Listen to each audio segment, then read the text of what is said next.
दोस्तों, क्या आप जानते हैं कि आषाढ़ के महीने में या मानसून के मौसम में इस हॉस्पिटल में इतने मरीज क्यों बढ़ जाते हैं या इतने पेशेंट क्यों बढ़ जाते हैं? ये सिर्फ मौसम से नहीं होता है, ये हमारे खान खान पान से भी जुड़ा हुआ होता है। जो खाना अभी तक हम बहुत आराम से खा रहे थे या जो सब्जियां हम बहुत ही आराम से खा रहे थे, और उसको इस मौसम में खाते ही हम बीमार पड़ने लग जाते हैं। इसका कारण क्या है? क्योंकि मौसम बदलते ही हमारी जो अंदरूनी प्रणाली है वो बहुत ही संवेदनशील हो जाती है। हमारी जो जठराग्नि है वो धीमी पड़ने लगती है। हमारी जो पाचन क्रिया है, भोजन को पचाने की जो क्रिया होती है वो बहुत ही धीमी पड़ जाती है। इस मौसम में गैस हो जाता है, अपच हो जाता है और खाना पचता नहीं है। तो ऐसे में हम आपको ऐसी 10 सब्जियां बताते हैं जिनको खाने से आप स्वस्थ रहेंगे और इसकी समस्या भी नहीं होगी कि गैस हो रहा है, अपच हो रहा है। तो इसमें सबसे पहले सब्जी आती है लौकी की। ये बहुत ही साधारण सी दिखने वाली सब्जी होती है, दिखने में बहुत ही साधारण होती है और ये बहुत ही फायदेमंद होती है। इस मौसम में जब बाहर बहुत ही ज़्यादा गर्मी और उमस है, चिपचिपा सा मौसम है, तो ऐसे में लौकी हमें बहुत ही फायदेमंद रहती है खाने के लिए। इस मौसम में इसको खाने से हमें गैस, अपच ये सब की प्रॉब्लम नहीं होती है। लौकी में बहुत ही प्रचुर मात्रा में पानी पाया जाता है, तो इस मौसम में ये हमारे शरीर में पानी की कमी भी नहीं होने देती है और ये हमारी सुस्त पड़े पाचन क्रिया को भी ठीक करती है। तो इसकी सब्जी हम बनाकर खा सकते हैं लौकी की। इसका जूस भी बहुत अच्छा होता है, लोग इसका जूस भी पीते हैं, वो भी बहुत ही फायदा करता है इसका जूस। दूसरी सबसे अच्छी सब्जी मानी जाती है परवल। इस मौसम में अक्सर जो है कि पेट खराब हो जाता है, गैस हो जाता है, अपच हो जाता है। तो ऐसे में जो है कि परवल हमारे पाचन क्रिया को सुचारू रूप से चलाने में बहुत ही मदद करता है। इसके जो छोटे छोटे बीज होते हैं ना, वो भी हमारे खाना को अच्छे से पचाते हैं, भोजन को हमारे अच्छे से पचाने में मददगार साबित होते हैं। तो परवल की सब्जी बनाकर खाइए। इस मौसम में वो आसानी से मिलती भी है। सब्जी मार्केट में इस समय परवल बहुत ही आसानी से मिल जाता है, तो परवल की सब्जी बनाइए और सबको खिलाइए, अपने परिवार वालों को, सबको। इसके बाद आता है करेला। करेला दिखने में बहुत ही कड़वा होता है, इसको लोग खाना पसंद भी नहीं करते हैं। बच्चे तो बिल्कुल भी करेला नहीं खाते क्योंकि ये कड़वा होता है। लेकिन इसमें जो है कि बहुत ही एंटीऑक्सीडेंट पाए जाते हैं, इसमें भी फाइबर पाया जाता है, विटामिन मिलते हैं इसमें हमें। ये हमारे पेट की गर्मी को दूर करता है। जैसे हमें फोड़े फुंसिया हो जाते हैं तो ये परवल नहीं, करेला का सेवन करिए, बहुत ही फायदा पहुंचाता है। ये हमारे पेट की गर्मी को भी शांत करता है करेला।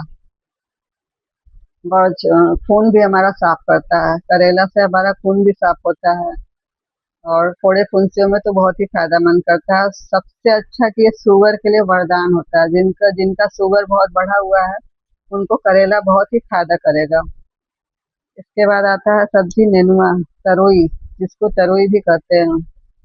ये इसकी तासीर ठंडी होती है और ये पकने में भी और पचने में भी बहुत ही अच्छा रहता है। ये मुलायम भी होता है, जल्दी से पक जाता है। इस मौसम में जैसे बाहर मौसम बहुत चिपचिपा है, उमस है, गर्म है, ऐसे में ये तुरई की सब्जी हमारे शरीर को ठंडक प्रदान करती है। इसमें भरपूर मात्रा में फाइबर होता है, जिससे सुबह खुल करके हमारा पेट साफ होता है। तो तुरई की सब्जी खाइए। इसकी सब्जी खाने में मीठी भी होती है और ये सबको पसंद भी आती है खाने के लिए। सब बच्चे भी इसको खा लेते हैं खाने में। तो तुरई की सब्जी खाइए और स्वस्थ रहिए। इसके बाद आता है कुंदरू।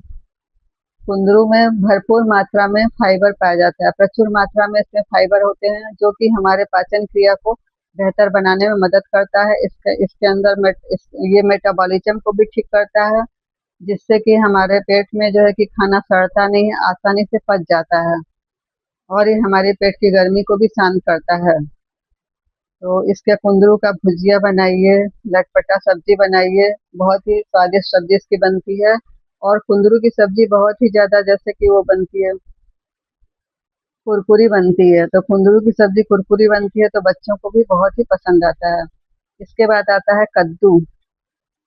कद्दू की सब्जी इस मौसम में कद्दू हमारे पेट के लिए फायदेमंद बहुत होता है। कद्दू जो है कि पेट को ठंडा भी करता है। ये पेट के संतुलन को, अगर पेट का संतुलन जैसे बिगड़ गया है तो उसको भी ये ठीक करता है। और ये पचने में भी बहुत ही हल्की होती है। इसमें इसको खाने से भी हमें जैसे गैस है ये सब भी दूर करता है। गैस में भी बहुत ही फायदेमंद होती है कद्दू की सब्जी। इसमें थोड़ा सा हींग डाल करके इसको बनाइए। इसको कोहड़ा भी, कई जगह कोहड़ा भी बोलते हैं और कद्दू भी बोलते हैं, दोनों तरह से इसको बोला जा सकता है, दोनों भी नाम है इसके। और ये बहुत ही फायदेमंद होती है। इसके बाद आती है टिंडा। टिंडा में भरपूर मात्रा में जो है कि पानी होता है, पानी पाया जाता है। लेकिन टिंडा को सब लोग पसंद नहीं करते हैं, कुछ लोग इसको खाना नहीं चाहते हैं, बच्चे भी नहीं इसको खाना चाहते हैं टिंडा। लेकिन इसमें बहुत ज़्यादा एंटीऑक्सीडेंट और मिनरल्स पाए जाते हैं कई प्रकार के, जो हमारे भोजन को पचाने में मदद करते हैं और हमारे पेट को भी ठंडा करते हैं। टिंडा की भुजिया बनाकर खा सकते हैं, परिवार को खिला सकते हैं, जो हमारे पेट को स्वस्थ रखते हैं। इसके बाद आती है भिंडी। भिंडी जो है कि सबकी पसंदीदा सब्जी होती है, छोटे से लेकर बड़े तक सब लोग इसको चाव से खाना पसंद करता है सब्जी को। और जहाँ ये मौसम स्टार्ट होता है गर्मी वाला, बरसात वाला, ये सबके घर में भिंडी की सब्जी बनती है, सब लोग इसको खाते हैं। भिंडी जो है कि गैस और अपच में बहुत ही फायदेमंद होती है, इससे कब्ज नहीं होता और ये शुगर के मरीजों के लिए बहुत ही वरदान है भिंडी। और ये गैस बिल्कुल भी नहीं बनाता है पेट में, और इससे पेट भी साफ होता है। भिंडी की सब्जी से पेट भी साफ होता है।